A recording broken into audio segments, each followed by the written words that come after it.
Bienvenidos a esta disertación acerca de la resurrección, donde justamente en el contexto pascual que estamos viviendo ahora, estamos en plena, terminando ya la cuarta semana de Pascua.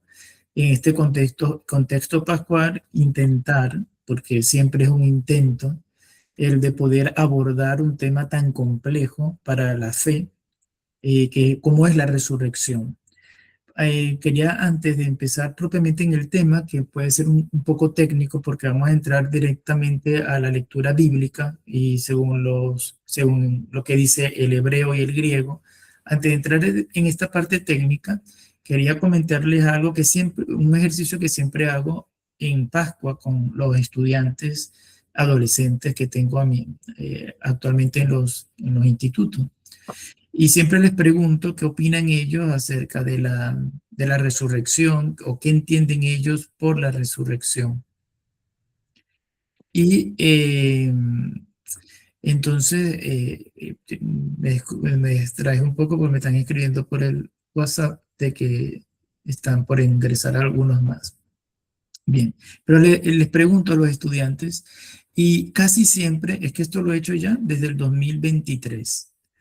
Y no hay un solo día que haga este ejercicio donde la mayoría entre primero en un desconocimiento total de qué es la resurrección, a pesar de que son personas que van a misa, que están incorporadas en las clases de religión, e inclusive aun cuando se les explique brevemente en qué consiste la resurrección, siempre hay un gran vacío a nivel de incomprensión, ¿no? Hay mucha confusión.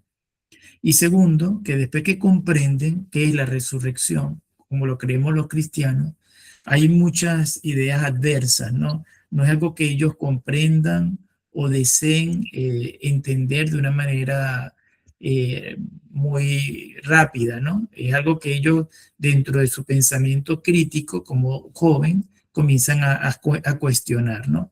Y siempre una gran porción después de esta reflexión terminan acariciando más la idea de la reencarnación que de la resurrección, ¿no? Y para ellos es más fácil comprender que una persona, si se portó bien, pueda reencarnar en otra persona mejor a la que vive en este momento, y los que hacen algo mal, bueno, que reencarnarán en algo que vaya, mientras que le ayude a purgar ese karma, hablando en, con vocabulario más budista, ¿no? Hay una influencia budista oriental muy fuerte con el tema de la reencarnación, y creo que también ayuda mucho lo que dejó la nueva era, la New Age, que contaminó mucho también este tema de reencarnar y resucitar, o de los conocimientos orientales con los occidentales cristianos, hacen una ensalada, y eso es lo que está al servicio del conocimiento actual, ¿no? Entonces, este supermercado de opciones al cristianismo le ha hecho mucho daño, porque presentar a Jesucristo como el resucitado, lo podemos entender los que llevamos un proceso de crecimiento en la comunidad parroquial, pero no es una garantía de que del gran porcentaje de la población, aún llamándose católica o cristiana, puedan comprender, ¿no? Porque, como les digo, es un ejercicio que he hecho ya con algunos años, y cada vez me sorprendo más de que hay personas que no saben que la resurrección, o entienden la resurrección como una reencarnación, o simplemente la ponen en duda, ¿no? No creen que pueda uno resucitar con un cuerpo. Claro, hay una serie de dudas que hacen que la gente se les sea más cómodo pensar volver a nacer en otra persona que pensar que vamos a resucitar eternamente en un cuerpo resucitado. También esta comprensión surge por esto de déjà vu, ¿no? Lo que se conoce como déjà vu, que habría que ver cómo es ese proceso a nivel psiquiátrico o psicológico, y cómo funciona. Porque muchos de mis alumnos me dicen, no, es que yo tengo recuerdos de vidas pasadas, o afinidades que me dicen mis padres que lo tengo.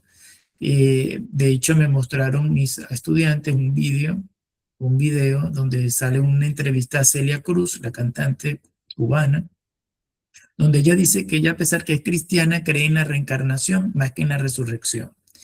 Y Celia Cruz dice que una tía de ella tuvo una hija, esa hija muere muy niña, sin empezar ni siquiera a caminar, y ella, cuando muere la hija, para confirmar que ella va a reencarnar su hija en otra persona y que le rompe los meñiques o alguno de los dedos de las dos manos, ¿no? Y cuando nace Celia Cruz, ella dice que nace con dos dedos, uno en cada mano, en la cual tienen una flexibilidad tal que parecieran que estuvieran partidos y que coinciden con los dedos que partió su tía a la hija que había muerto. Y para Celia Cruz, esa era la prueba de que ella era la reencarnación de ese familiar, de la hija de la tía, ¿no? Yo quedé sorprendido porque nunca había visto esa entrevista de Celia Cruz hablando de eso, pero efectivamente ella narra que para ella eso es una prueba, ¿no? Entonces hay personas que utilizan lo que son pensamientos, recuerdos, de vidas anteriores, refiriéndose a que tuvieron vidas anteriores, porque era imposible conocerlos durante el proceso de poco tiempo que tienen de vida, ¿no? O personas que dicen que se tienen mucha afinidad con algún tipo de música o de película, por ejemplo, de 1980, entonces creen que nacieron en una época equivocada o que son una reencarnación de algún hippie de esa época.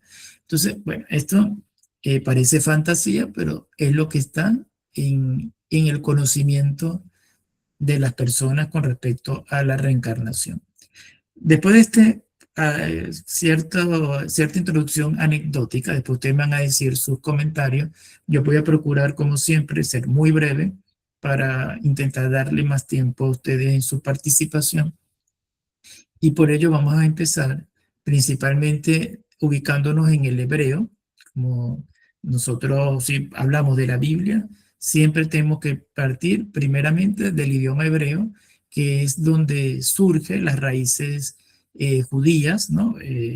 O hebreas precisamente, con respecto al Antiguo Testamento. Dentro de la religión judía, no le van a llamar Antiguo Testamento, será la Torá en este caso, ¿no? Que son los 5 primeros, y otros, y tendrán otros términos, ¿no? Para identificar el Antiguo Testamento, pero nosotros como católicos o cristianos es fácil entenderlo cuando hablamos del Antiguo Testamento, que además es palabra de Dios, indistintamente de que también se ha compartido estos textos con los judíos. Es palabra de Dios para los católicos, para los cristianos en general. En el Antiguo Testamento hay una ausencia del término técnico tal como nosotros los creemos ahora en cuanto a la resurrección. Me explico de una vez para evitar confusiones. No hay un término que diga resurrección en hebreo. Hay analogías, términos que se utilizan para hacer referencia a lo que nosotros al día de hoy comprendemos como resurrección. Pero, como les digo, es que no solamente la resurrección, ningún concepto que tenemos actualmente a nivel dogmático surge de una manera definitiva desde el primer momento. Estamos hablando de que hay, en el caso de términos hebreos, de más de 5.000 años de existencia, ¿no? Si contamos desde antes de Cristo, ¿no? Y por tanto, no podemos pretender que el concepto o la definición dentro de un contexto histórico puntual sea igual a uno que esté tan distante en siglos como podemos hablar en este caso del término resurrección en el Antiguo Testamento, ¿no? En el hebreo bíblico, por tanto, no poseemos una palabra equivalente directa, no hay un sustantivo, hablándolo gramaticalmente, pero sí se utilizan algunos verbos, ¿no? Algunos verbos que hacen o son claves o hacen referencia a lo que nosotros podemos entender como resurrección. El primer verbo más importante es uno que se llama o se denomina kun, que es Q de queso, U y M, kun. Ese término kun es un verbo hebreo que significa levantarse. También puede tener otros significados dentro del contexto, como por ejemplo, no solamente levantarse, sino ponerse en pie. Por ejemplo, levantarse uno lo relaciona más cuando está acostado y se incorpora en cada mañana. En cambio, ponerse en pie, uno puede estar sentado y levantarse, ¿no? Entonces, este verbo se puede utilizar también dependiendo de distintos contextos gramaticales. Puede ser levantarse, ponerse en pie, surgir, y este término kun o verbo kun lo encontramos, por ejemplo, en el libro de Isaías 26, capítulo 26, versículo 19, donde se utiliza el término se levantarán, como está en reflexivo. Por tanto, se le agrega otra palabra que es yakumun, ¿no? Pero el término kun es el que está allí presente en la formación de esas palabras. Y se dice se levantarán en el caso de Isaías.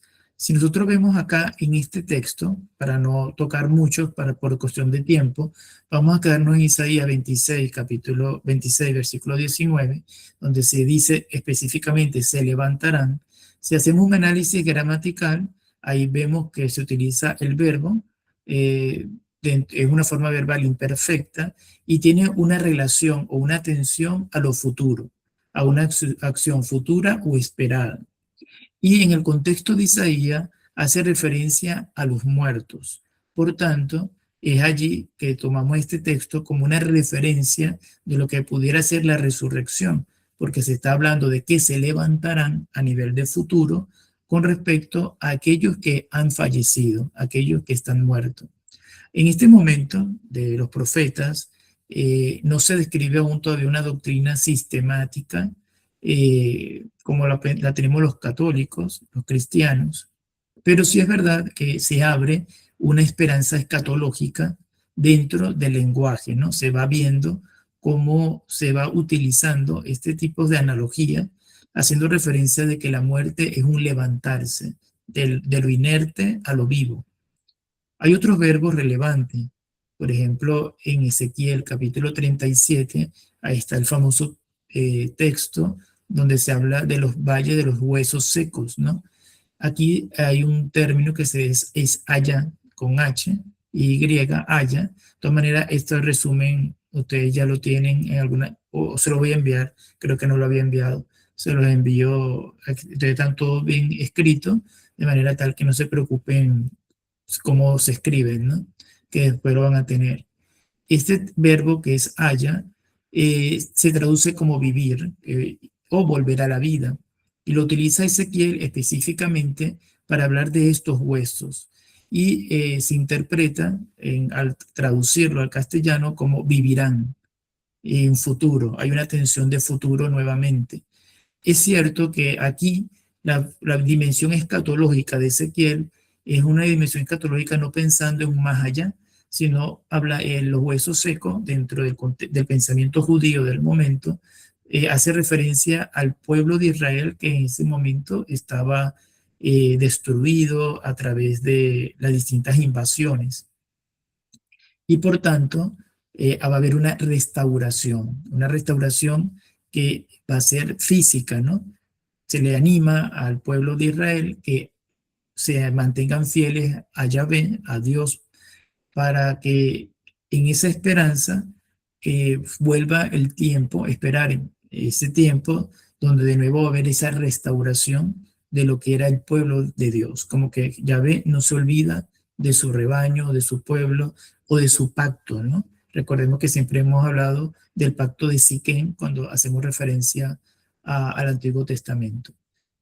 También dentro del contexto ya cristiano, si leemos el Valle de los Huesos Secos de Ezequiel, es válido darle una apertura ontológica donde no solamente se puede entender como la restauración de la nación de Israel, sino también se puede entender como la vida después de la muerte. Nosotros acá somos un valle de huesos secos, porque eso es lo que va a ser nuestros huesos al futuro, se convertirán en polvo.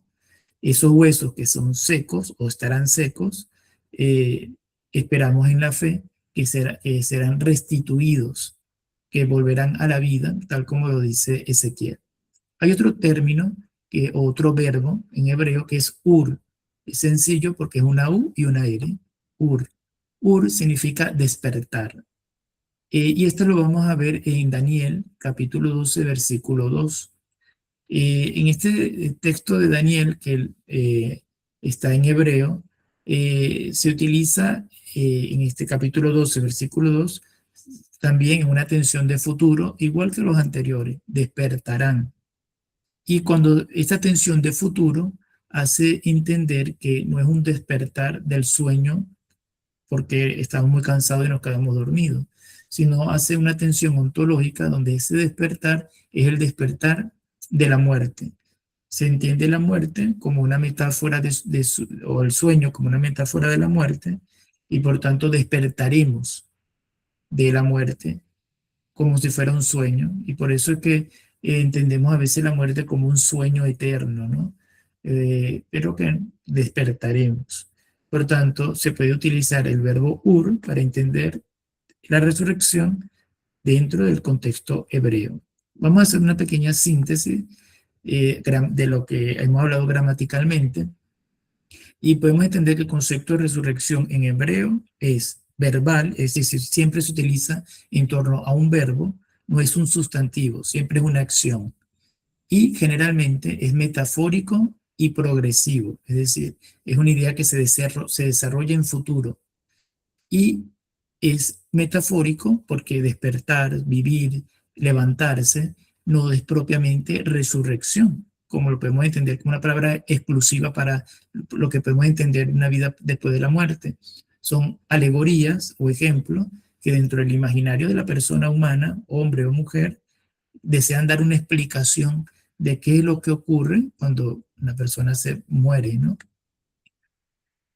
Viene acá dentro todavía del pensamiento hebreo, es decir, dentro del pensamiento del Antiguo Testamento, se recuerdan que hay una traducción que es la Septuaginta o la de los 70, que es que todos estos textos en hebreo son traducidos en griego.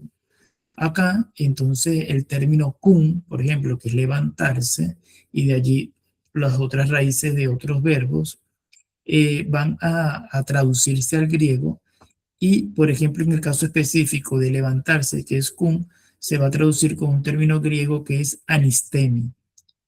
Anistemi, que también en griego va a significar lo mismo, en el sentido que es un verbo que significa levantarse. Anistemi es en griego levantarse. Pero acá, como yo les he dicho en otras oportunidades, cada idioma tiene detrás una cultura, y cada idioma tiene un pensamiento específico de ese término. Por eso las interpretaciones siempre son una trampa a veces, ¿no? Una trampa, porque una traducción siempre va a estar la parte subjetiva del que traduce o la comprensión del que traduce, ¿no?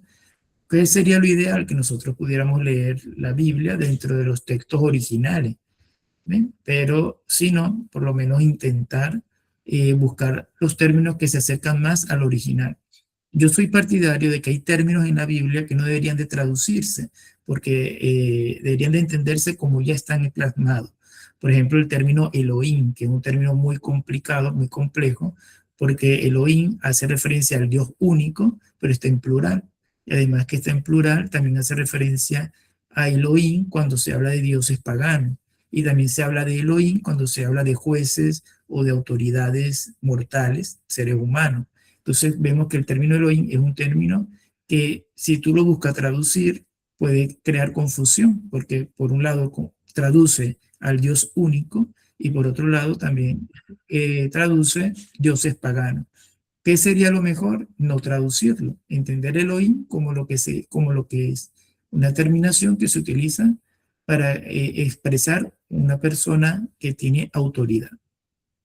Pero eso no es así muchas veces. Entonces vemos que hay algunas Biblias en que traducen Dios, y realmente no es Dios muchas veces, porque No es un término que sea exclusivo para Dios, porque también se utiliza para seres humanos y además que no solamente se utiliza en singular, sino que en plural. Y gramaticalmente Elohim está en plural, que es además más curioso todavía. Entonces, esto es un ejemplo para que nos demos cuenta que cada traducción es un pensamiento distinto. Y cuando traducimos el levantarse del hebreo al griego, viene otras connotaciones, ¿no? Y aquí, entonces, el término anás, que es de anastasis, el término anás, que es de anistemi, que es levantarse, a su vez viene de anás, que es arriba. Y aquí hay algo que no tenían los hebreos, porque los hebreos hablan de levantarse como levantarse nosotros de la cama, por ejemplo, o de una silla, ponernos de pie. Pero cuando el término anás se introduce del griego, para los griegos ese término anás es levantarnos, pero a algo que está encima de nosotros. Levantar es una acción en la cual estábamos nosotros en un nivel más inferior y al levantarnos pasamos a un nivel superior.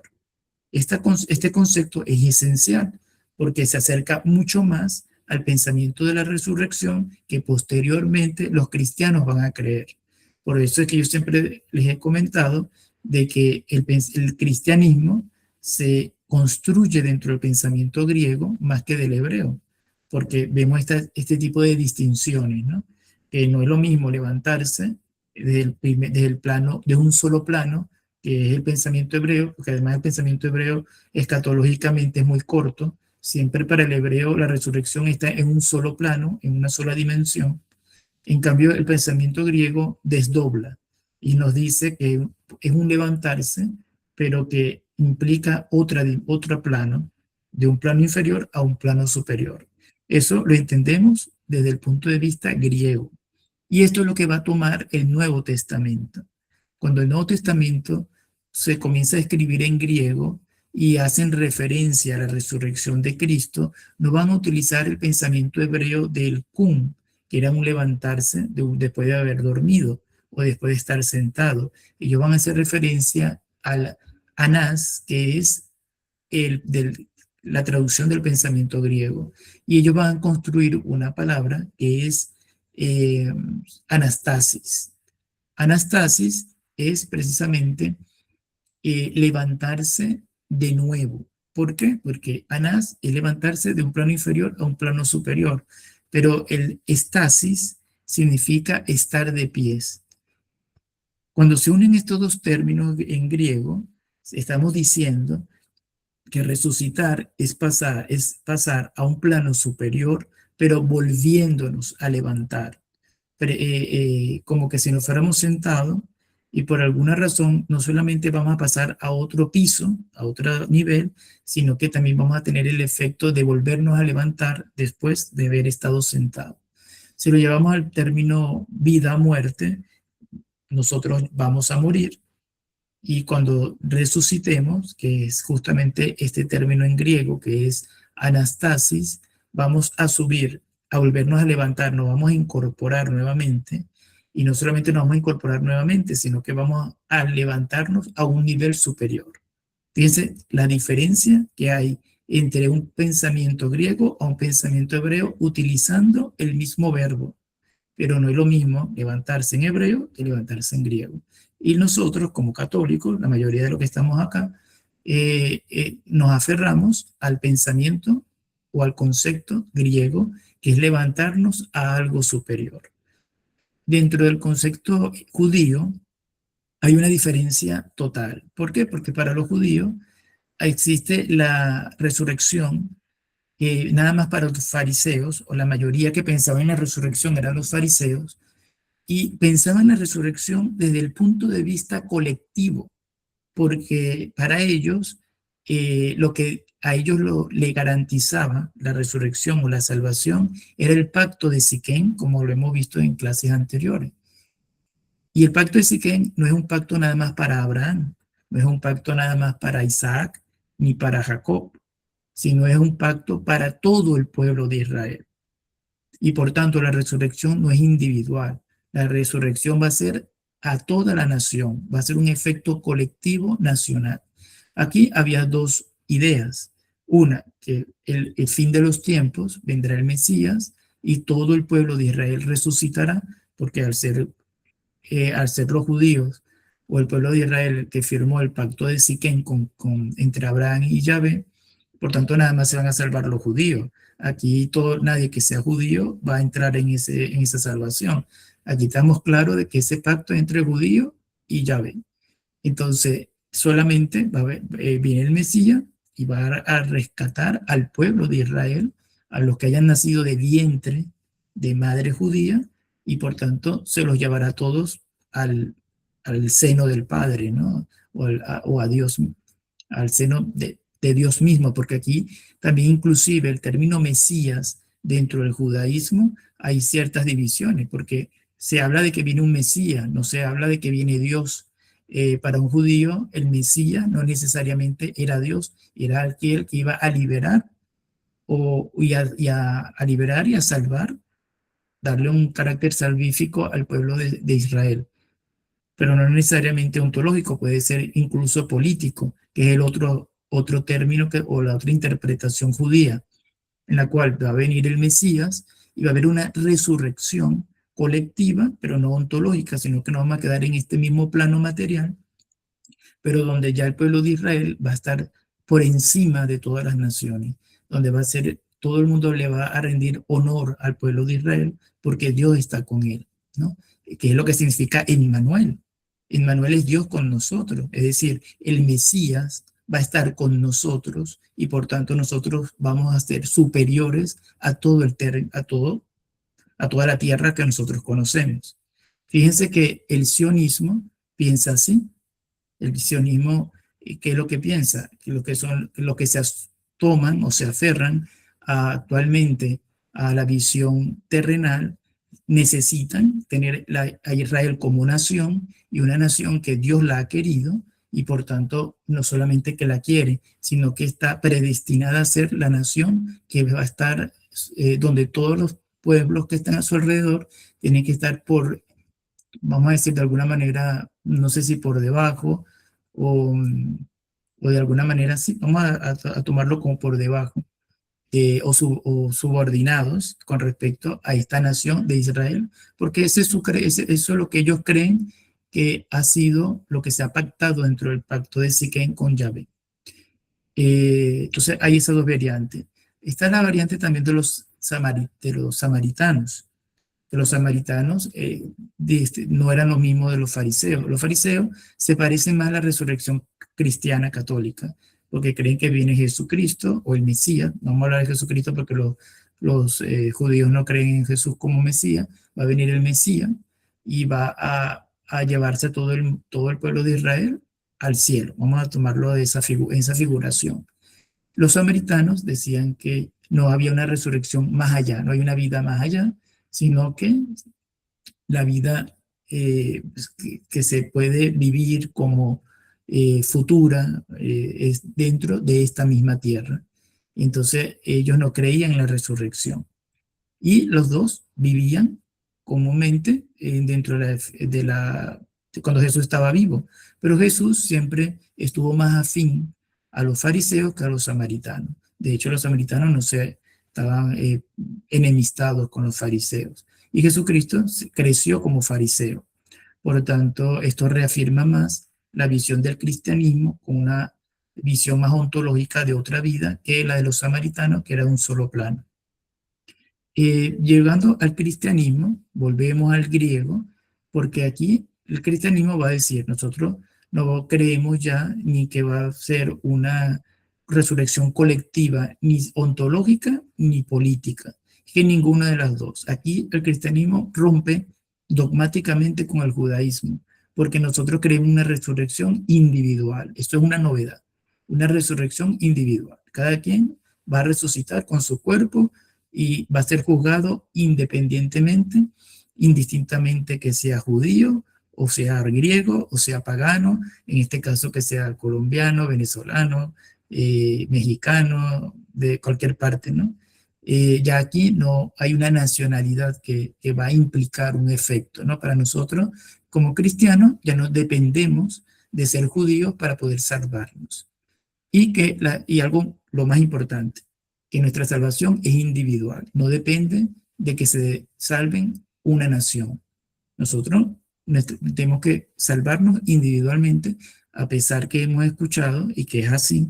No hay que confundir de que tenemos que vivir en una comunidad, que nos salvamos en racimo, eso es verdad, pero no es que yo me voy a salvar con todos los venezolanos, por ejemplo, porque yo soy venezolano, y entonces es algo nacionalista, que si se salva un venezolano, por ende se tienen que salvar todos los venezolanos, porque es una salvación colectiva. Ese pensamiento no es cristiano, es judío.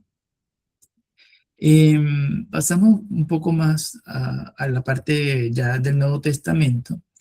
Y entonces, literalmente, resurrección va a traducirse como levantarse de nuevo. Vemos el Evangelio de San Juan, capítulo 11, versículo 25, donde dice, ego eimi anastasis kai son, soy. ¿Y qué dice esta frase? Vamos a ver. Anastasis vuelve a utilizarse el término de levantarse como resucitado. Y aquí es un sustantivo, ya no es un... Aquí hay un cambio también gramatical. Mientras que se utilizaban verbos para el Antiguo Testamento, aquí ya vemos un sustantivo, y un sustantivo femenino, que es el de estar resucitado, ¿no? Y tiene un artículo que le da también una especie de identidad. Es decir, no es un sustantivo que se le puede otorgar a algo indefinido, como una mesa, una roca, una montaña, ¿no? Hay un término que es un artículo determinado, que por tanto le da un carácter más de identidad a esa persona que se va a resucitar. Y por tanto, no es solamente tampoco un evento futuro, como también se leía en el Antiguo Testamento. Aquí vamos a hablar del resucitado, como algo que ya ocurrió. Cuando se habla de Cristo, se habla del resucitado. Cuando hablamos de nosotros estamos incorporados en el resucitado. Entonces ya esa palabra resucitado con la tensión futura del pensamiento hebreo ya no va a estar dentro del cristianismo, porque la resurrección ya no es algo que vamos a esperar, es algo que ya se dio en Jesús. Y nuestra resurrección, a pesar que estamos vivos en esta dimensión mortal todavía, nosotros tenemos garantizada la resurrección del momento que Jesús resucitó. Cuando Jesús muere, al lado de su cruz había un ladrón, y conocemos, ¿no? Que le dice al ladrón arrepentido que reconoce la inocencia de Jesucristo. Jesús le dice, yo te prometo que hoy mismo estarás conmigo en el paraíso. En esas palabras está indicando de que la resurrección es un hecho puntual, compartido desde el mismo momento que Jesús resucitó. Nuestra resurrección ya está abierta, garantizada, desde el momento que Cristo muere. ¿Qué pasa? Que para nosotros hacer uso de ese beneficio de la cruz, tenemos que primero morir. Y como estamos acá vivos todavía, no podemos hablar de una resurrección infacto, pero sí es una resurrección que ya está planteada, ya está abierta. Es un cheque, por hablar en términos mercantiles, que ya está firmado. Lo que falta es cobrarlo, pero para cobrarlo necesitamos estar muertos primero. En la primera carta de Corintios, capítulo 15, vuelve a aparecer el término anastasis, igualmente como sustantivo femenino, vuelve a significar levantarse, y en este caso también no solamente levantarse, sino también se utiliza como en pasivo, como levantado, seremos levantados. Aquí hay una diferencia importante a nivel de fe. ¿Por qué se utiliza en el Antiguo Testamento a veces seremos resucitados y Jesús resucitó? Porque el único que puede levantarse por sí mismo es Jesús. Por eso se habla de la ascensión del Señor y no de la asunción, como en el caso de María. La ascensión viene del término ascender en el castellano, y que se entiende con el término ascensor, que el ascensor sube por su propia cuenta. Jesús sube porque tiene la fortaleza, la capacidad al ser Dios de hacerlo, de poder hacerlo. Pero María no, por ejemplo, María no tuvo pecado, pero no puede subir a los cielos sola, tiene que ser asunta, llevada al cielo. Entonces nosotros cuando hablamos de resucitado entre seres humanos, se habla de resucitado como una voz pasiva. En cambio, cuando se habla de Jesucristo, se habla en una voz, como les dije anteriormente, activa, un sustantivo que implica una acción, que implica un artículo determinado, pero no es un sustantivo y no es una voz pasiva. También hay una dimensión corporal que es importante. Estamos hablando ¿no? del espíritu. Cuando se habla de resurrección siempre se hace referencia al cuerpo. Es decir, no es que el cuerpo se queda aquí y el espíritu va para otro lado. Son dos cosas que siempre están unidas. Nosotros aquí no lo podemos detallar porque en este plano material, pues cuando nosotros morimos, lo que vemos son huesos, pero es porque nuestra visión es muy lenta, estamos en otro plano y quizás más adelante, cada vez la ciencia va avanzando para dar explicaciones, la física ayuda mucho, la física cuántica nos damos cuenta de que hay cosas que parecen absurdas, pero están, como por ejemplo que los átomos no se pueden tocar, pero pareciéramos que estuviéramos conformados una sola masa, con respecto al peso, hay estudios ahora con respecto al peso es relativo, porque si a una persona se ha puesto, se ha hecho el experimento de que se agarra una pluma y un coco, por ejemplo, y lo lanzan los dos al mismo tiempo. Nosotros siempre vamos a pensar que el coco pesa más y cae más rápido que la pluma, pero si se coloca en un ambiente donde no hay gravedad, se quita la gravedad, el coco y la pluma van a caer al mismo tiempo.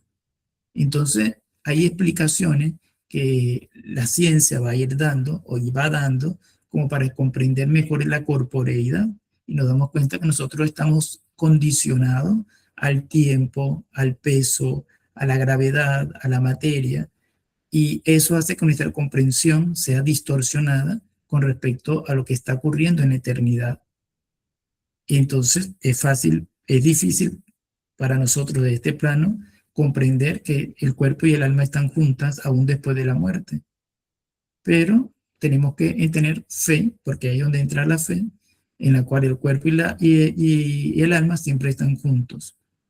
Aquí vamos a encontrar algo que sí nos vamos a diferenciar con respecto a los griegos.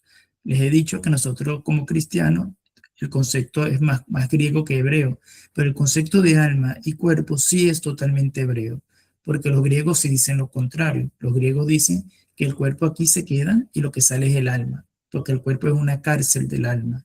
Los hebreos siempre han tenido muy claro de que el cuerpo y el alma son una sola cosa, que ellos le llaman SARS, en la cual es una carne con espíritu y no puede ser separada. Entonces el cristiano conoce la resurrección con una corporeidad más del pensamiento hebreo que del pensamiento griego, ¿no? Entonces hay cosas allí que sí hay que tenerlas claro para poderlas comprender. Vamos a ir ya concluyendo porque hay cosas que se van a repetir. Vamos a intentar buscar algo que sea distinto a lo que ya hemos conversado. Y podemos entrar un poco a lo que es la tradición apostólica, ¿no? Que es lo que realmente entramos ya en lo que es la teología. Aquí, ustedes como teólogos sabrán de que para leer la Biblia hay dos maneras de leerla. Tú la puedes leer como un texto gramatical, que es lo que hemos hecho, que dice si es verbo, si es un sustantivo, si está en griego, si está en hebreo, o está en algunas partes en arameo. Esa es la parte gramatical y es válida y es importante saberla.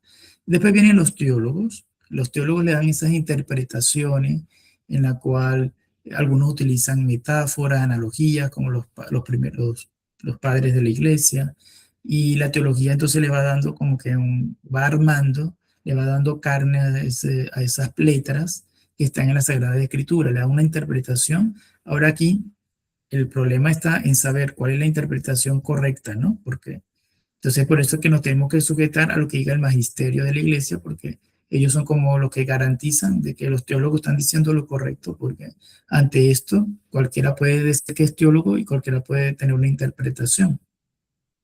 En la primera carta a los Corintios 15, por ejemplo, San Pablo formula que Cristo ha resucitado en un tiempo, lo utiliza gramaticalmente en un tiempo perfecto, ¿no? Y la tradición lo que va a hablar es que que resucitado, Dios resucitó a su hijo, no es lo mismo con Lázaro. Aquí la teología va a distinguir que no es un levantarse como lo pasó con Lázaro, porque Jesús sintió lástima de Lázaro y después de 3 días de muerto salió vendado como una momia y vivo, pero no resucitado. Él simplemente se levantó, se despertó, volvió a estar vivo, pero dentro del plano mortal.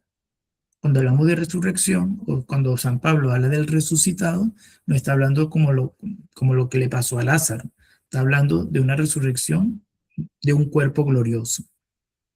Y San Pablo, por tanto, va a indicar de que hay dos cuerpos. Hay un cuerpo natural, que es físico, en griego es físico, se dice así, y cuerpo espiritual, que es neumático, ¿no? Como una llanta, como un caucho, ¿no?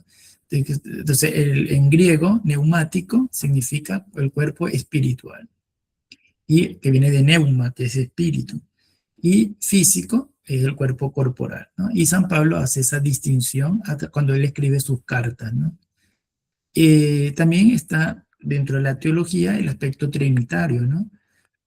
Porque aquí la cosa se pone cada vez más complicada, porque hablar de la resurrección dentro de un contexto trinitario es complejo, porque estamos hablando de que es un solo Dios y cómo Dios, Jesús, cómo la segunda persona se incorpora con cuerpo ante un Dios eternamente inmutable, ¿no? Que originalmente se entiende que no tiene cuerpo porque es espíritu.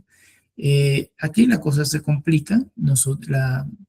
En la teología del contexto bíblico se habla de que el Padre es el que resucita, el Hijo asume y vence la muerte, y es el Espíritu es el que vivifica, ¿no? Utiliza esos tres elementos como para hacer, como que para indicar que está presente la dimensión trinitaria en la resurrección, porque fue resucitado. ¿Quién lo resucitó? El Padre. Jesús se levanta y sube por su propia cuenta, como venciendo a la muerte, ¿no? Como que esa imagen de que Jesús se impulsa pisando la muerte y sube, ¿no? Y ese espíritu, el Espíritu Santo, es lo que va a vivificar, va a hacer que Jesús salga de alguna manera de esa muerte divina y terrena que tuvo, porque Jesús cuando murió, murió como Dios también. Entonces se puede decir literalmente que Dios murió, porque Jesús nunca dejó de ser Dios al morir. Entonces hay ciertas cosas que se nos hace difícil comprenderla, pero que, como dice San Agustín, hay cosas que simplemente ya hay que creer porque es como querer meter todo el mar en un hueco que una persona haga en la orilla de una playa. Menos que ustedes habrán escuchado esa imagen de que San Agustín esto le atormentaba y encontró un niño haciendo un hueco en la arena de la playa y yendo al mar intentando meter el agua y le dice, ¿qué estás haciendo? Y el niño le dice, quiero meter todo el agua en este agujero. ¿Y qué dice San Agustín? Es algo inútil, no tiene sentido hacer tal cosa, ¿no? Es imposible. Y el niño que le responde, bueno, eso que tú piensas resolver y comprender como es la Trinidad, es lo mismo como querer agarrar todo el mar y meterlo en este agujero de la arena, ¿no? Y ahí San Agustín se dio cuenta de que no todo se puede comprender como nosotros quisiéramos, ¿no? Y ahí es donde entra esa parte del misterio y de la fe, porque no dejamos de ser todavía torpes para poder entender todas las realidades, ¿no? Eh, Como síntesis, dentro de los evangelios hay un lenguaje narrativo, hay verbos de acción también, hay énfasis en el hecho específico de la resurrección. Esto es tomado por la tradición apostólica y lo incorpora dentro del lenguaje doctrinal, le otorga categorías ontológicas, hay una interpretación válida del magisterio de ese hecho, ¿no? Eh, el primer evangelio, según se tiene entendido por los especialistas, fue San Marcos. Y recordemos que lo que tenía más cerca la comunidad de Marcos en su mente era la muerte de Jesús y la resurrección. Entonces, el evangelio va a ser escrito como una forma de espiral. ¿En qué sentido? Hay textos que se van a ir tocando, porque uno va a, a, a comprenderse a la luz de otro pasaje bíblico. Entonces, el medio, el punto, el centro de esa espiral es la resurrección. Y esa espiral después de la resurrección viene otra curvatura, que sería la pasión de Cristo. Y después sobre esa pasión de Cristo, esa curvatura, la pasión de Cristo, hay otra curva, que sería la vida pública de Jesús. Y después esa curvatura termina en el nacimiento de Jesús y la vida oculta de Jesús, ¿no? ¿Por qué? Porque lo que Jesús hizo en su infancia y antes de los 30 años está muy distante de esa comunidad que comienza a escribir el Evangelio. Entonces hay cosas que no aparecen de la vida de Jesús porque sencillamente no se recuerdan, sino que se va a ir plasmando lo que se tiene más presente. Por tanto, la lectura del Evangelio siempre va a ser transversal la resurrección. Inclusive la tentación del desierto de Jesucristo que se hace al inicio de su vida pública, esas tentaciones tienen que ver directamente también con su vida pública. Cada tentación va a responder a una situación que la comunidad, de este caso hablando de San Marcos, ve que se cumple o se hace en el proceso de su vida. Entonces, también aquí ya tendríamos que estudiar directamente un evangelio, ¿no? Se puede tocar en otra oportunidad como la teología de un evangelio en específico. A mí me gusta mucho Marcos porque primero es el más antiguo y segundo es el más corto. Y todos los demás evangelios se basan de Marcos, menos Juan que va por su lado.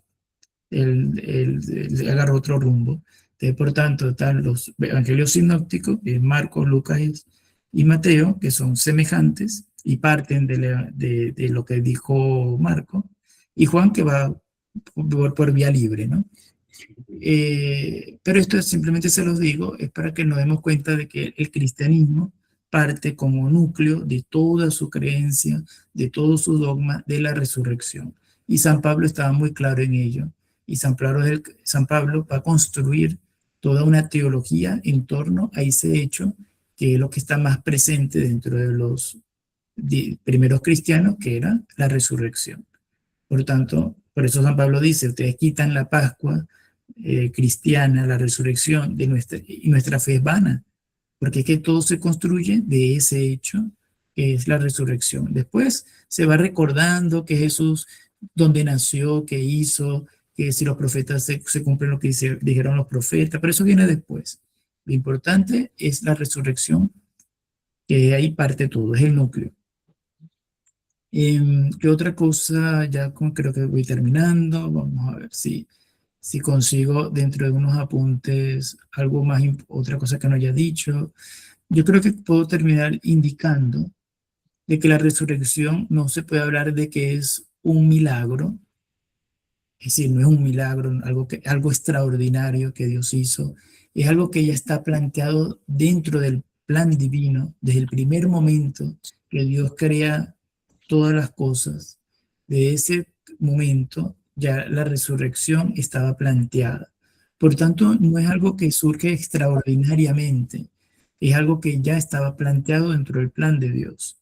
Y de allí viene la enemistad con parte de los ángeles que decían que no estaban de acuerdo con eso, que cómo es posible que esta gente, esta creación tan vasta, hecha de barro, vaya a resucitar, a tener un cuerpo glorioso, y peor aún que Jesús, Dios, se vaya a encarnar en eso. Es decir, eso justamente es lo que ocasionó que parte de los ángeles le dieran la espalda al plan de Dios. ¿Y qué es lo extraordinario? Lo extraordinario sería la muerte de Jesús, porque eso se no estaba planteado. Cuando Dios creó al mundo, no estaba planteado de que iba a haber pecado y por tanto no estaba planteado que Jesús muriera, porque si no había pecado no había necesidad que Jesús muriera. Aquí lo extraordinario es que Jesús muere y, bueno, y cambia todo el plan de Dios, porque su plan de Dios tuvo que ser un plan cruento, de sacrificio, ¿no? Fíjense que en estos días estaba leyendo un poco la reflexión de algunos santos y vemos cómo la crucifixión es el recordar también ese amor de Jesús desde el inicio. Y hay una referencia que hacía uno, que ahora no recuerdo, pero era un santo, que hablaba de que por qué Jesús fue coronado con espinas, ¿no? Con espinos. Y hacía referencia a que los espinos, hacía referencia a ese pasaje bíblico en que Abraham, cuando va a matar a Isaac, su hijo, y Jesús dice, o si Jesús no, Yahvé dice que no lo mate, ¿dónde consigue el cordero entrelazado para matar? Está en unas zarzas espinosas enredado el cordero, ¿no? Entonces hay una analogía que me pareció interesante de que justamente esa corona de espina viene a señalar que ese cordero que ya estaba dispuesto a morir por Isaac, es el mismo Jesús que está ahora dispuesto a morir, ¿no? Para que nosotros no vayamos a morir, sino porque Él es el que se ofrece como sacrificio, haciendo una semejanza del cordero que quedó, o de la cabra, ¿no? Que quedó allí con los cachos engarzados en la zarza y que Abraham utilizó para matar. Bueno, que Jesús también se quedó engarzado en las zarzas y eso lo representa la corona de espinas. Y ese mismo cordero que utilizó Isaac para sacrificar y perdonar a su hijo, la vida, Jesús también, Dios, en este caso Dios Padre, utilizó a Jesús para matarlo y no matarnos a nosotros, que somos realmente los pecadores, ¿no?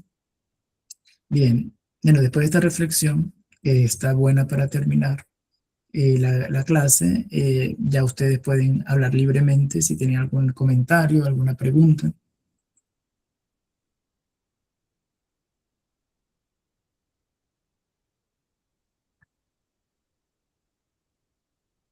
Ronald, aquí tomando notas, Ujú. queda uno, ay Dios mío, como dice, estupefacto por todas estas maravillas que uno ignoraba realmente, porque de todas maneras la resurrección, si bien cada uno de nosotros estamos en el plano del Cronos, es decir, somos seres finitos, definitivamente cuando fallezcamos, pues vamos a tener un juicio particular y después un juicio universal. Y finalmente la resurrección va a ser de tipo personal, más no comunitario. Eso está claro. No podemos, no podemos salvarnos a nivel colectivo, pero sí podemos, no recuerdo una frase célebre de un santo, que el que quiere salvar su alma también tiene que procurar buscar la salvación de los demás, ¿no? Pero finalmente Correcto, correcto. el libre albedrío es el que marca la pauta de, de poderse salvar uno como tal. Ahora bien, hay dos preguntas que quisiera hacerte. La primera, no resisto saber por qué a José Antonio Pagola lo criticaron, porque yo he leído, pues no en su totalidad el libro de Jesús histórico, pero he leído algunos pasajes y la claridad de él es fenomenal, es muy claro. Yo no sé por qué tiene visos de, entre comillas, herejía. Eso por un lado. Por el otro lado, si tú dices que la resurrección, al hacer ese ejercicio con tus estudiantes, y lo voy a decir así en una expresión muy coloquial, o como lo diríamos aquí en Colombia, no dan pie con bola, es decir, tienen tantas ideas, pero digamos, tienen una idea de sincretismo, porque entonces toman de aquí lo mejor y toman de otro lado lo mejor, hacen una mixtura que finalmente se vuelven, se vuelven en conocimientos teológicos, pero franquisteicos, porque es un pedacito de aquí, otro pedacito de acá. ¿A qué voy con ese punto? Exceptuando de pronto a José Antonio Pagola, ¿qué autor tú crees que de pronto nos puede dar una claridad también complementaria, así como la que tú nos das? Porque lo que tú nos acabas de exponer es un abrebocas, pues, para poder introducirse más en este término de la resurrección, que aunque yo no soy experto ni soy teólogo, considero que es un término transversal en la historia de la salvación del hombre. Y es un concepto que de todas maneras hay que saberlo entender y hay que saberlo interpretar. Y finalmente, interesante lo que tú acabas de decir, tomé un poquito de notas, el aspecto trinitario de la resurrección, que el Padre resucita al Hijo, el Hijo resucita por su propio poder, yo aquí estaba buscando Juan 10:18, y el Espíritu Santo vivifica y glorifica tanto al Padre como al Hijo, Romanos 8, versículos 11 al 13. Entonces, eso me gustaría mucho, porque también entiendo yo que la teología de San Pablo nos acerca mucho a la resurrección, ¿no? Pero a veces es difícil uno entrar, bueno, claro que con la ayuda, con el discernimiento del Espíritu Santo, uno puede entrar directamente a leer el texto propio de las Sagradas Escrituras, pero a veces no le da uno, no le da uno la razón para poder entender esa teología maravillosa de San Pablo que habla acerca de la resurrección. Eso es Vale, todo lo que... gracias Hernán. Sí. Gracias. Brevemente, para dar la oportunidad a los demás, te respondo un poco. Primero, sí, es bueno que tomemos en cuenta de que Pagola, en el pontificado del Papa Francisco, se le levantó la sanción.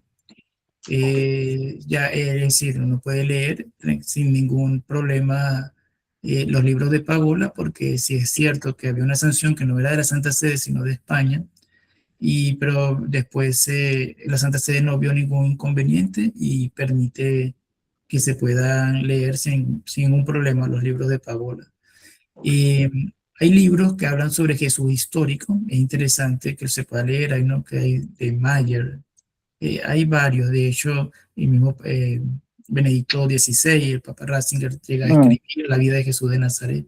Sí, textos hay muchos, y unos más afortunados que otros. Hay posturas más radicales que no creen en la resurrección, sino que fue una especie de catequesis, que es ahí donde hay que estar atento.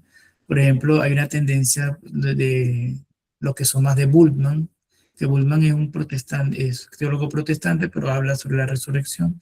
Y hay muchos y Bultmann dicen que Jesús no resucitó físicamente, sino en los corazones de los creyentes, ¿no? Entonces, hay que estar atento simplemente de que la Iglesia Católica cree de que la resurrección de Jesús fue un hecho histórico que ocurrió, no es no es una mera catequesis. Entonces, ahí es donde está el rango de error. Correcto. Y con respecto a lo demás, bueno, yo creo que el tema de la resurrección siempre da pies para todo, ¿no? Sobre todo con el tema de los juicios particulares, juicios comunitarios.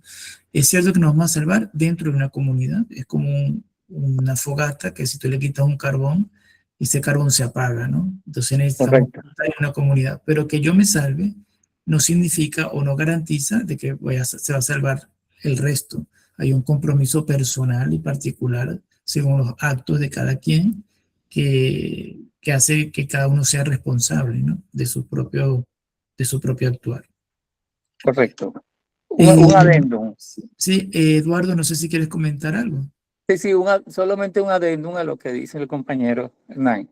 Dentro de los tratadistas que están citados en algunos estudios sobre la visión teológica de la resurrección, Tú has citado así a Rudolf Bultmann, que escribió un libro que se llama El Nuevo Testamento y la mitología. Él centra mucho el problema en la visión personal del creyente per se. O sea, para él, la resurrección es no le voy a decir que no es un concepto reduccionista, ni es un concepto centrado ni tubular, pero él centra la visión en la actitud que tenga el creyente frente al problema de la anástasis. Por eso que, o sea, yo creo que el tema es bastante complejo, pero Bultmann parece que ha citado o ha encontrado una especie de inspiración en un teólogo luterano que es Calvino. Calvino que fundó una de las ramas luteranas en Suiza. Él habló también, o sea, el encuentro entre Cristo y el creyente. O sea, cuando hablamos, volvamos a utilizar el sustantivo creyente como parte fundamental del enfoque teológico de estos dos autores, pero ahí sí hay muchos. O sea, yo no sé en general qué visión tienen los luteranos de la resurrección, porque hoy hemos hablado de la visión judía, hemos hablado de la semiótica griega y también de la visión hebrea del problema, pero la Iglesia ha tenido a lo largo de su historia otras corrientes, vamos a llamarla así, por darle un nombre, corrientes, y cada uno de ellos probablemente ha aportado algo sobre el dogma de la resurrección. ¿Entiendes? Yo creo que vale la pena que en una próxima reunión pudiéramos hablar y establecernos una especie de trabajo para estudiar algunos autores, cosa de que ampliemos el concepto. A mí me ha parecido extremadamente interesante, interesante, porque cuando uno empieza a leer los diferentes enfoques, pareciera que no coaligan, no comulgan, no tienen un centro en común, pero probablemente es porque no los he estudiado. De acuerdo, Eduardo. Y hay otra cosa que me hiciste caer en cuenta y le pregunté a Ronald, pero tú también de pronto me podrías dar como una respuesta. En el magisterio de la Iglesia debe haber algún documento papal, digámoslo así, que por lo menos... Una encíclica.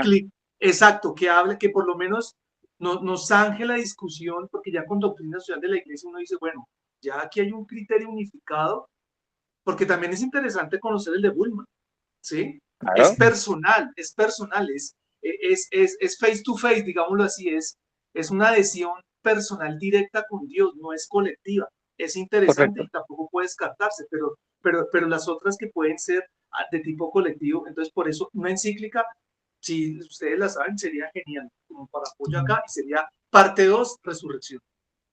Sí. No lo sé, no sé si Ronald, si su santidad Benedicto XVI durante el papado dejó escrito una encíclica, y no sé si en sus estudios teológicos, porque no olvidemos que su santidad Benedicto es esencialmente un teólogo, Entonces no sé si alguna de sus bibliografías puede servirnos de ayuda. Sí, pudiéramos investigar cuál es la bibliografía más reciente de ellos, como para no inventar mucho. Correcto. Es mejor buscarlo, ¿no? Muy bien. Sí, es un tema interesante, simplemente para hacer como una especie de comentario con respecto a los protestantes. Es muy interesante porque nosotros pensamos que el cristianismo también es igual, ¿no? Dice, bueno, todos creemos en Cristo. Y fíjense cómo hay una visión muy distinta, inclusive hasta para la resurrección, que es algo que se puede creer que es igual para todos. Y no es lo mismo pensar en un carácter protestante calvinista, incluso creo que luterano también, de la salvación, como lo podemos creer un católico. Hay elementos que son distintos, ¿no? Dentro del mismo luteranismo seguro habrán distintas posiciones. Sí. Entonces, es un tema que no es tan homogéneo, por lo menos a nivel dogmático, a nivel de la práctica. Aunque igual, si lo que sabemos que es seguro que nos vamos a morir y que algo debemos que dar cuenta, ¿no? Ya lo demás también entra dentro un poco de la especulación, ¿no? Pero también eso influye, cómo creemos que vayamos a morir, influye cómo vivimos, ¿no? Porque si yo creo que me voy a salvar y aun cuando me porte mal, no me va a importar portarme mal, ¿no? Entonces, también hay como, es importante que saber qué va a pasar con nosotros después de la muerte, porque eso va de alguna manera condicionar nuestras acciones también, ¿no? Correcto. No sé Aquí si hay quiero hacer una cita, simplemente una cita Sí, sí. que he leído aquí en la síntesis teológica. Dice, abro comillas, para el cardenal Ratzinger, la resurrección es la clave hermenéutica de toda la teología cristiana. Une la cristología, la escatología y la antropología bajo una misma concepción y afirmación. 2 puntos. Dios es que da la vida y Cristo resucitado es la manifestación plena de la vida eterna. O sea, o sea, cuando su santidad Benedicto, en quien yo soy profundamente creyente, de verdad, su santidad Benedicto en su teología plantea este concepto, yo pienso que bien pudiéramos, o sea, trazarnos esa tarea de que para la próxima clase revisemos la bibliografía y un pequeño resumen para ampliar el concepto. Pues estoy realmente impactado de lo profundo del tema, es profundo. Sí, sí, y esencial además. Claro, No sé si claro. hay otra persona que quiera conversar o de preguntar algo. Ahí está Nani, Luz, Gisela, Naji. Si quieren comentar algo, pueden hacerlo. Antes Yo diría que entre esa investigación que van a hacer estos dos hermanos, no olviden el catecismo de la Iglesia Católica. Claro. Más que magisterio papal, van a encontrar el magisterio en el catecismo, porque precisamente la resurrección es algo tan complicado de entender, es un misterio. Sí. Entonces, debemos irnos hacia el manual de normas y procedimientos de nuestra iglesia, que, como digo yo, ¿no? Que es el catecismo de la iglesia. Comiencen por allí y a partir de allí, todo lo que puedan encontrar de otros autores fuera del magisterio simplemente son puntos de vista, ¿no? Unos más interesantes que otros, más católicos que otros, o sea, ya ahí viene siendo cuestiones de la persona que escribe. Pero como magisterio, primero empezamos en el catecismo y después de allí, pues la investigación dirá dónde ustedes quieran terminar eso. Pero les voy a decir algo. En verdad Jesús resucitó. Yo doy testimonio. Así que no dejen de investigar. Correcto. Sí, muy bueno, un buen dato de Anani. El Catecismo de la Iglesia Católica es una buena recomendación para poder empezar ese trabajo investigativo personal también. Bien, no sé si hay otra persona que quiera comentar algo.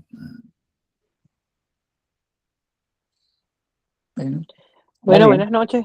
Yo, Buenas como siempre, noches, agradecer, Nani. Digo, como Naji. siempre, agradecer por esta oportunidad que se me brinda de poder estar presente en estas clases que son tan, pero tan interesantes y tan profundas, que uno queda como con esa cosa y en la mente durante la semana uno sigue pensando, ¿no? Y buscando, y como lo acaban de decir, realmente es un gran misterio. Entonces, nos pone a tener nuestra mente y, por supuesto, nuestro corazón que nos lleva por la fe a estar tratando de descubrir un misterio que yo estoy segura que por ser misterio nunca vamos a poderlo descubrir. Y bueno, por supuesto, agradecer. Muchas gracias, Nayi. Sí, muy contento particularmente por tu esfuerzo de estar acompañándonos acá. Sí, de esta parte de Europa, que son las 9 de la noche en Europa Central, por allí. Sí. Y bien, bueno, y también agradecer a Luz, a Gisela que han estado presentes y a Hernán, bueno, a todos. Yo tengo pensado para mañana, mañana es sábado, de poder reunirnos, hablar un poco sobre María, sobre la figura de la Virgen María, sobre todo porque es el mes de mayo, hacer un análisis Correcto. de qué dice el judaísmo, qué dice el islam y qué dice el cristianismo de la figura mariana, ¿no? Correcto. Y que creo que va a ser interesante porque María es algo muy sensible, ¿no? Yo creo que para el católico sé que es nuestra madre, ¿no? Es algo muy, muy sensible. Y podemos verla desde ese punto de vista de amor y también ver cómo la comprenden otras religiones, ¿no? Esta figura mariana, que también podemos encontrarnos con sorpresas allí. Bien, entonces no les adelanto mucho más. Ok. Entonces, bueno, quedamos aquí y para no hacerlo más largo, y nos encontramos próximamente mañana para los que puedan, que yo sé que los que estamos en Europa es muy tarde, pero queda después grabada el encuentro, porque en Europa ¿A qué hora sería mañana, porque Ronald? mañana sería, para ver, 12 de la noche, medianoche en Tenerife, 1 de la mañana en el resto de Europa. Entonces, los sábados es muy complicado, pero de todas maneras estamos viendo allí, pues, lo queda Ok, grabado está bien. y ahí vemos cómo después podemos ajustar el horario para que todos puedan participar mejor. El Ok. curso que tú tienes planeado para el de hoy en 15 días, el mal, ¿es algo así? Que te había Sí, preguntado yo esta ese mañana. va a Ya. ser este horario Sí. que tenemos ahora en este momento, los viernes a esta Ok. hora. Hay una fecha ahí que no sé si está mal o es que yo entendí mal, porque dice 22 y 23 de mayo, es un viernes y un sábado. Como son los viernes, Sí, puede ser que Sí, haya un error, entonces voy a revisar. ¿cierto que sí? creo que es el 22, Hernán. Sí, exacto. Es porque es que caería viernes y sábado, y como son los Viernes, viernes. correcto, Exacto. correcto. Voy a revisar de todas maneras las fechas porque creo que Sí, señor. deberían de ser 4 viernes nada más. Vale. Vale, vale, vale. Bueno, Un Bueno, muchas abrazo. gracias por su Chao, tiempo. Eduardo, que vale, estés bien. Chao. que estén bien todos. Igualmente. Chao para todos. Feliz noche. Feliz noche. Igual. Hasta luego.